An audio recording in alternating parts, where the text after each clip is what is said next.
Hello everyone, good morning. শীত তো প্রায় চলেই গেল, তো এবছর কড়াইশুঁটির খিচুড়ি আমাদের খাওয়াই হয়নি, তাই ভাবলাম বানানো যাক। প্রথমে কড়াইটাকে সিদ্ধ করে নিলাম, মোটরগুলোকে ছাড়িয়ে, তারপর একটা মিক্সিতে ভালো করে পেস্ট করে নিয়েছি, মিহি করে একদম। তারপরে একটা কড়াই গ্যাসে গরম করতে দিলাম, দিয়ে তারপরে তেল দিলাম। তেল দেওয়ার পরে গরম হয়ে গেলে একটু কালো জিরে ফোড়ন দিয়ে, আদা ফোড়ন দিয়ে, আদার পেস্ট ভালো করে কষিয়ে নিলাম।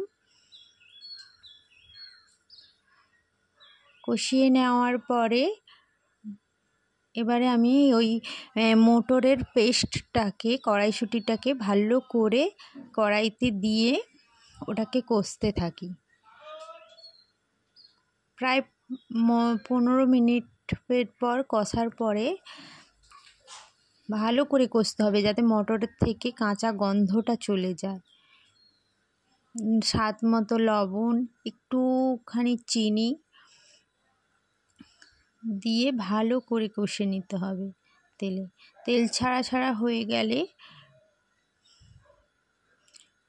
কষা হয়ে গেলে তারপরে পেস্টটাকে নামিয়ে নেব। তারপর একটা ময়দা মাখার ডো নিয়ে ওর মধ্যে কড়াইশুঁটিটাকে গোল গোল করে দিয়ে ভালো করে ডোটাকে গোল করে নিলাম।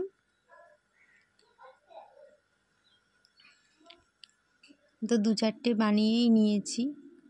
তারপরে এটাকে বেলে নিয়ে গরম তেলের মধ্যে ভেজে নিলাম।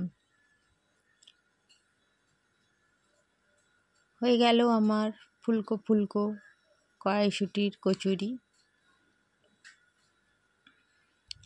এবার বানিয়ে নিলাম কড়াইশুঁটির কচুরিটা।